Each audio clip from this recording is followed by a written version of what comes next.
l'heure de l'information. Bonsoir et bienvenue à vous, mesdames et messieurs. Pour le compte des élections régionales et législatives prochaines, des indications ont été données au Conseil des ministres tenu le samedi dernier. Dans un instant, vous les découvrirez. La situation sécuritaire du pays sera également abordée dans ce journal. Des informations sur le nombre d'attaques, sur les localités et sur les personnes victimes vous seront données. Au Niger, la loi contre le trafic de migrants a été abrogée car présentant des aspects qui portent atteinte aux libertés publiques. Vous aurez les détails sur cette dernière et c'est dans quelques instants. Et enfin, la Cour pénale internationale met un terme aux enquêtes sur les violences post-coloniales de 2007 au Kenya. La Cour a fait savoir qu'elle ne mènera plus d'autres investigations supplémentaires. Nous irons plus en détail pour vous. Restez donc avec nous. Bienvenue à tous. Les élections régionales et législatives auront lieu dans le premier trimestre de 2024. C'est l'indication donnée au Conseil des ministres tenu le samedi dernier. La CENI doit donc pouvoir proposer au gouvernement une date circonscrite. Dans ce délai, Kofi Kligé nous situe davantage. Les élections régionales et législatives doivent impérativement tenir entre janvier et mars 2024. En tout cas, c'est la volonté du gouvernement affichée au cours du Conseil des ministres tenu samedi 25 novembre. Prévues pour se tenir au premier trimestre de l'année 2023, les élections régionales ont été repoussées jusqu'à la fin de l'année 2023. Finalement, l'exécutif togolais a décidé qu'elles aient lieu au plus tard en mars 2024. Quant aux élections législatives, elles devront permettre de renouveler la législature actuelle au Parlement, dont le mandat arrive à terme à la fin de cette année 2023. Selon l'Organisation internationale de la francophonie OIF, après audit du fichier électoral, ce fichier est suffisamment fiable et peut conduire aux 2 élections qu'attend le pays. Pour l'exécutif togolais, il ne reste qu'à la Commission électorale nationale indépendante CENI de presser les préparatifs pour être dans le délai. Par ailleurs, l'incertitude sur le couplage des 2 élections demeure. Organisées sur fonds propres, certains acteurs politiques pensent que coupler les régionales et les législatives ferait gagner en argent au pays au profit des programmes d'urgence. Plus de 4 millions de Togolais sont attendus aux urnes dans le premier trimestre de l'année 2024. Suite à des insuffisances remarquées dans l'application de la loi régissant le Conseil économique et social CES, le gouvernement a approuvé en Conseil des ministres un projet de réforme visant à clarifier les attributions du Conseil, moderniser la désignation de ses membres et élargir leur représentativité. Ensuite, pour plus d'informations, ce reportage réalisé par Promise Bomébé. Le Conseil des ministres a examiné et adopté le projet de loi organique modifiant la loi organique numéro 2019-024 du 26 décembre 2019 portant composition, organisation et fonctionnement du Conseil économique et social. Assemblée consultative de compétences générales. Les membres du Conseil économique et social CES, par leurs compétences, leurs expériences et leurs activités, concourent au développement économique, social, culturel, scientifique, environnemental et technique du pays. Leur mission, conseiller le gouvernement et le Parlement, puis participer à l'élaboration de la politique économique et sociale. Le CES permet d'améliorer la gouvernance économique et favorise à travers sa composition le dialogue entre les catégories socio-professionnelles. Selon l'exécutif réuni en Conseil des ministres ce 25 novembre, les insuffisances observées dans l'application de la précédente loi portant composition, organisation et fonctionnement du CES, notamment en ce qui concerne la désignation des membres, leur répartition par secteur d'activité et leur mode de rémunération, appellent à ce que des réformes puissent être opérées. Le Conseil a ainsi approuvé le projet de loi organique qui vise à apporter des modifications significatives à la loi en vigueur depuis 2019. Le nouveau texte permettra de clarifier et de renforcer les attributions du CES, moderniser le processus de désignation de ses membres et élargir la représentativité de ces derniers, incluant des représentants du secteur public, du secteur privé et de la société civile. L'opérationnalisation du Conseil économique et social ayant fait l'objet de nombreux efforts et tentatives depuis plusieurs années, Cette réforme permettra donc à l'institution de procéder à la désignation de ses membres et de se rendre opérationnelle. Sécurité à présent, comme ses voisins, notamment le Burkina Faso et le Bénin, le Togo est actuellement en proie à des attaques de groupes djihadistes qui gagnent du terrain au Sahel et qui cherchent à se diriger vers le sud. Au cours de cette année 2023, le Togo a subi plusieurs incursions faisant plus de 30 morts. Bernard Canvi nous fait le point. La situation sécuritaire au Togo est influencée par le contexte régional fortement marqué par la persistance du terrorisme et l'extrémisme violent. Depuis novembre 2021, le pays a enregistré plusieurs incursions des groupes armés dans la région des Savanes près de la frontière avec le Burkina Faso. Selon les autorités sécuritaires du Togo, au cours de cette année 2023, le pays a enregistré 31 morts, 29 blessés et 3 disparus. Dans les détails, l'on retient qu'en 2023, le Togo a connu une attaque par embuscade, 11 accrochages avec les groupes armés terroristes, 9 explosions d'engins improvisés et 20 découvertes et neutralisations d'engins explosifs improvisés. Rappelons que les régions septentrionales du Togo, du Bénin et du Ghana subissent des attaques et des incursions de groupes djihadistes qui prospèrent au Sahel et cherchent à descendre vers le sud. Au niveau du Togo, le chef de l'État avait indiqué en avril dernier que les djihadistes avaient fait environ 140 morts depuis leurs premières attaques fin 2021 dans le pays. Au Togo, l'entrepreneuriat des femmes représente plus de la moitié du secteur informel. Mais malgré son importance, elle est confrontée à de nombreux défis. Gloire Lodonou s'est intéressée à ce sujet et voici ce qu'elle nous propose. L'entrepreneuriat des femmes au Togo est un secteur dynamique et diversifié qui contribue à la réduction de la pauvreté et à la croissance économique. Selon les statistiques de 2021, la promotion de femmes dans le secteur informel est estimée à 52% et elle s'élève à 81% dans le commerce, 70% dans la transformation agroalimentaire, 47% dans les services et 40% dans le vestimentaire. Ces femmes font preuve de créativité, de résilience et d'ambition malgré les difficultés qu'elles rencontrent, telles que le manque d'accès au crédit, à la formation, au marché et au réseau professionnel. Pour soutenir l'entrepreneuriat féminin, des initiatives publiques et privées sont mises en œuvre au Togo. Par exemple, le programme des Nations Unies pour le développement PNUD, en partenariat avec le Conseil national du patronat CNP, a octroyé en novembre 2022 plus de 434 millions de francs CFA de subventions à 35 entrepreneuses togolaises dans les zones urbaines et périurbaines afin de booster leur productivité et de les aider à la transition vers le formel.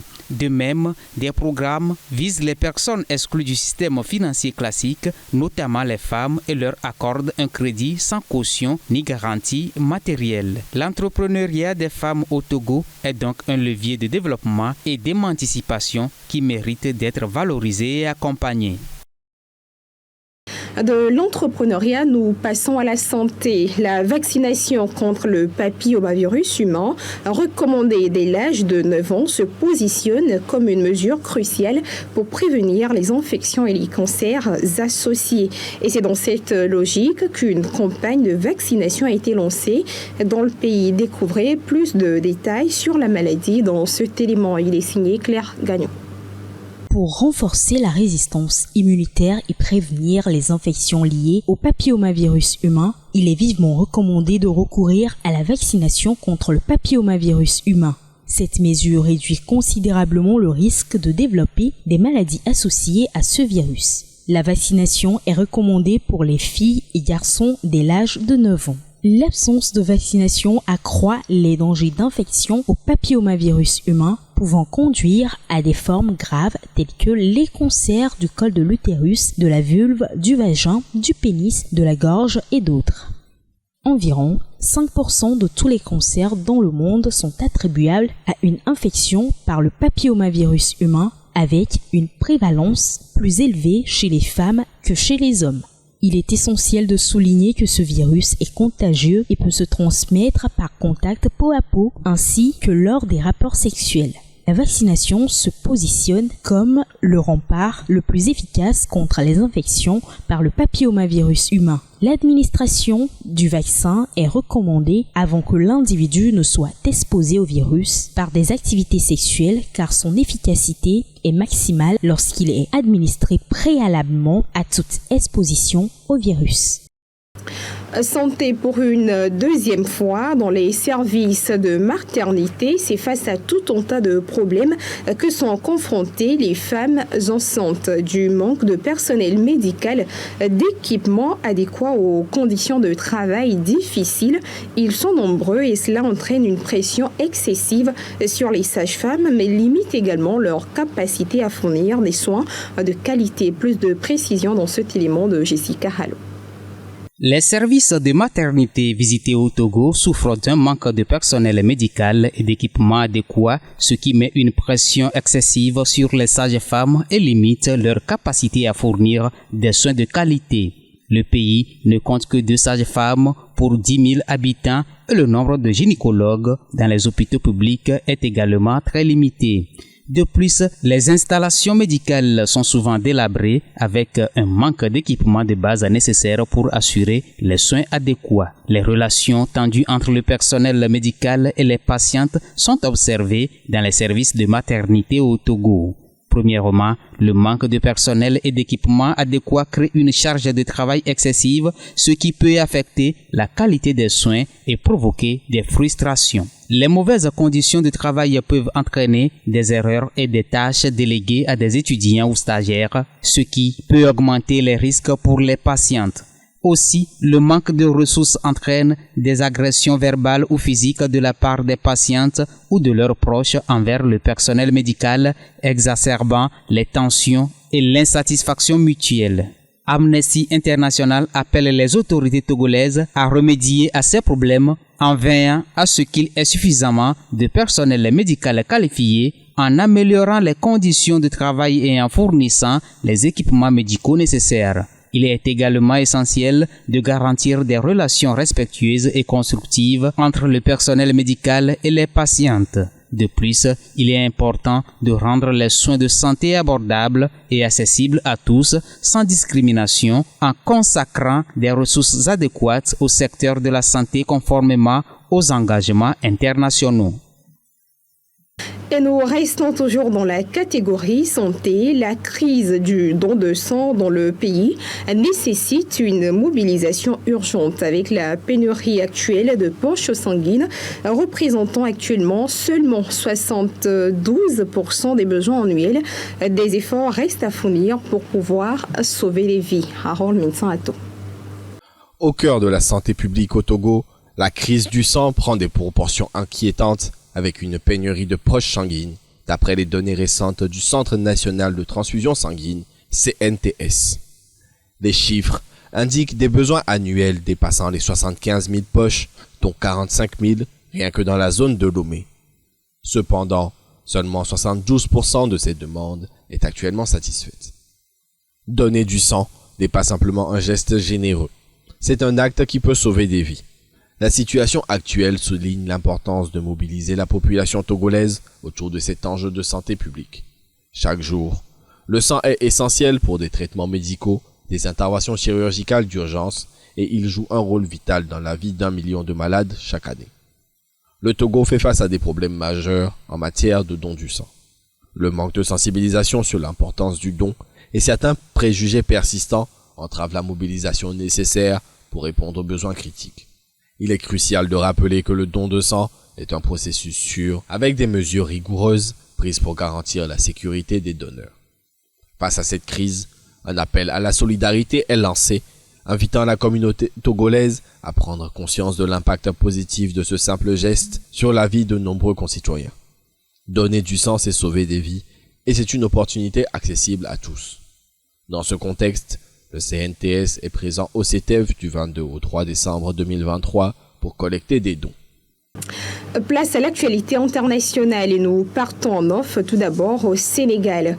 Pour le moment, rien n'est encore garanti, mais l'opposant sénégalais Karim Wade a brisé le doute face aux interrogations qu'il y a au sujet de sa participation aux prochaines élections. Ce dernier a fait déposer la caution de 400 000 euros, l'équivalent de 30 millions de francs CFA à la CDC, la Caisse des dépôts et consignations, conformément à ce qui a été exigé. Pour l'heure, malgré que le fait qu'il ait été condamné en 2015 pour enrichissement illicite constitue un point de moins pour lui, cette démarche est quand même l'une des conditions qui lui permettront de participer aux élections prévues pour février 2024. Au Niger, la loi contre le trafic de migrants signée en 2015 a été abrogée par le chef de la junte militaire Abdourahmane Tiani le samedi dernier. Cette loi présenterait un caractère attentatoire aux libertés publiques en plus des effets néfastes. Retrouvez encore plus de précisions dans le reportage qui suit. Le régime militaire nigérien a abrogé une loi votée en 2015 criminalisant le trafic illicite des migrants au Niger, plaque tournante de ce trafic vers l'Europe via la Libye ou l'Algérie voisine. Votée le 26 mai 2015 par l'Assemblée nationale, cette loi contre les trafiquants de migrants prescrivait des peines allant jusqu'à 30 ans de prison et 45 000 euros d'amende contre les trafiquants. Depuis son entrée en vigueur et avec l'appui financier de l'Union européenne, la surveillance, y compris militaire, avait été renforcée dans le désert de la région d'Agadez, grande ville du Nord et capitale touareg devenue le carrefour des migrants, se préparant à la traversée du Sahara pour rejoindre l'Europe. Sous pression de Bruxelles, les autorités de Niamey avaient joué le jeu, mettant en œuvre toute une série de mesures visant à freiner l'accès à sa frontière septentrionale avec la Libye. Aujourd'hui, Niamey considère que la loi avait été votée sous l'influence de certaines puissances étrangères. Les condamnations prononcées en vertu de ladite loi et leurs effets sont annulés, a déclaré le président du Conseil national pour la sauvegarde de la patrie, le général Abdourahmane Tiani, dans un décret du 25 novembre lu à la radio et à la télévision publique. La situation que traverse la Sierra Leone depuis le dimanche dernier a attiré l'attention de la CEDEAO. La communauté s'est donc déclarée prête à effectuer un déploiement au besoin. Retrouvez les précisions dans cet élément. La communauté économique des États de l'Afrique de l'Ouest s'est déclarée prête à envoyer des éléments en Sierra Leone, théâtre d'une tentative de coup d'État dimanche dernier, ayant causé une vingtaine de décès, selon un haut responsable de la CEDEAO, dans une vidéo diffusée mardi. Des images du président Julius Maada Bio recevant la veille une délégation de haut rang de la CEDEAO et du Nigeria, acteur majeur de la région actuellement à la tête de l'organisation, ont été diffusées sur les réseaux sociaux par la présidence sierra-léonaise. Dimanche, Freetown a été le théâtre de plusieurs heures de confrontation armée entre les forces de sécurité et des individus tentant de forcer une armurerie militaire. La prison centrale et d'autres établissements pénitentiaires ont été pris d'assaut, entraînant l'évasion de plusieurs dizaines de détenus. Ces incidents ravivent le spectre d'un nouveau coup d'État en Afrique de l'Ouest, région qui a connu depuis 2020 des troubles au Mali, au Burkina Faso, au Niger et en Guinée, tous des membres de la CEDEAO. Et nous restons toujours en Afrique de l'Ouest pour nous intéresser au procès de Mohamed Oued Abdelaziz, l'ex-président mauritanien qui se poursuit. Accusé de s'être enrichi de façon illicite, ce dernier ne reconnaît aucun des chefs d'accusation retenus contre lui. Lors de sa dernière comparution, il les a tous qualifiés d'injustes et erronés. On écoute les précisions et bien d'autres rappels dans ce qui suit. L'ancien président mauritanien a contesté en bloc lundi toutes les accusations d'enrichissement illicite et dénoncé un complot ourdi contre sa personne lors de sa dernière prise de parole devant le tribunal. Mohamed Ould Abdelaziz se serait constitué un patrimoine et un capital estimé à 67 millions de dollars au moment de son inculpation en mars 2021. Il est l'un des rares ex-chefs d'État à répondre devant la justice d'enrichissement illicite dans l'exercice du pouvoir. Le procureur a requis 20 ans de prison ferme contre lui. Il lui a aussi réclamé la confiscation de ses biens. L'ancien président répond depuis le 25 janvier dernier avec 10 autres personnalités, dont 2 anciens premiers ministres, d'anciens ministres et des hommes d'affaires, des chefs d'enrichissement illicite, abus de fonction, trafic d'influence ou blanchiment. Mohamed Ould Abdelaziz a dirigé la Mauritanie de 2008 à 2019 avant sa disgrâce progressive avec son successeur Mohamed Ould Cheikh El Ghazouani. Le tribunal devrait délibérer et rendre son jugement dans quelques jours. Et nous quittons finalement l'Afrique de l'Ouest pour l'Afrique de l'Est. À ce qui paraît, la Cour pénale internationale, la CPI, ne reviendra plus sur les investigations en ce qui concerne les crimes perpétrés pendant les violences post-électorales au Kenya en 2007. Qu'est-ce qui s'était concrètement passé en 2007 au Kenya? Quelles ont été les retombées? Comment a été la suite jusqu'à ce que la CPI n'en arrive à cette décision? Trouvez les éléments de réponse dans ce reportage. La procureure adjointe de la Cour pénale internationale a annoncé ce lundi la cessation des enquêtes supplémentaires concernant les crimes perpétrés lors des violences post-électorales au Kenya en 2007. Cette décision marque la conclusion d'une saga judiciaire de 13 ans impliquant d'éminents responsables politiques kenyans. En 2010, la CPI avait initié des enquêtes sur les graves violences post-électorales dans ce pays d'Afrique de l'Est, ayant entraîné la perte de 1300 vies et rendu 600 000 personnes sans abri. 6 suspects, dont l'actuel président William Ruto et son prédécesseur Uhuru Kenyatta, étaient passibles de poursuites pour crimes contre l'humanité et meurtres. L'ex-procureur de la CPI Fatou Bensouda avait abandonné les charges contre M. Kenyatta en 2014 et de même en 2016 pour William Ruto, estimant les preuves insuffisantes. L'actuel procureur général de la CPI, Karim Khan, qui était l'avocat de William Ruto dans cette affaire, s'est récusé lorsqu'il a succédé à Fatou Bensouda en 2021. Et puis, environnement pour terminer, c'est ce jeudi, le 30 novembre, que démarre la conférence annuelle internationale sur le climat, la COP 28. Cette 28e édition sera accueillie par les Émirats arabes unis. Comme prévu, nous vous proposons de suivre en attendant les grandes axes qui feront l'ordre de la grande rencontre. À 2 jours de l'ouverture de la 28e conférence des Nations Unies sur le changement climatique accueillie par les Émirats arabes unis, l'empreinte carbone de l'événement devrait être inédite mais restera une goutte d'eau dans les émissions mondiales qui feront l'objet des négociations climat. Des observateurs s'attendent à ce que la gouvernance de cette COP parvienne à convaincre les compagnies pétrolières et les pays producteurs de pétrole de s'engager dans la réduction de la production. L'un des enjeux majeurs qui seront discutés est l'adoption d'un cadre pour le nouveau Fonds des Nations Unies destiné à aider les nations les plus impactées à affronter les conséquences du changement climatique, comme cela a été décidé lors de la COP 27.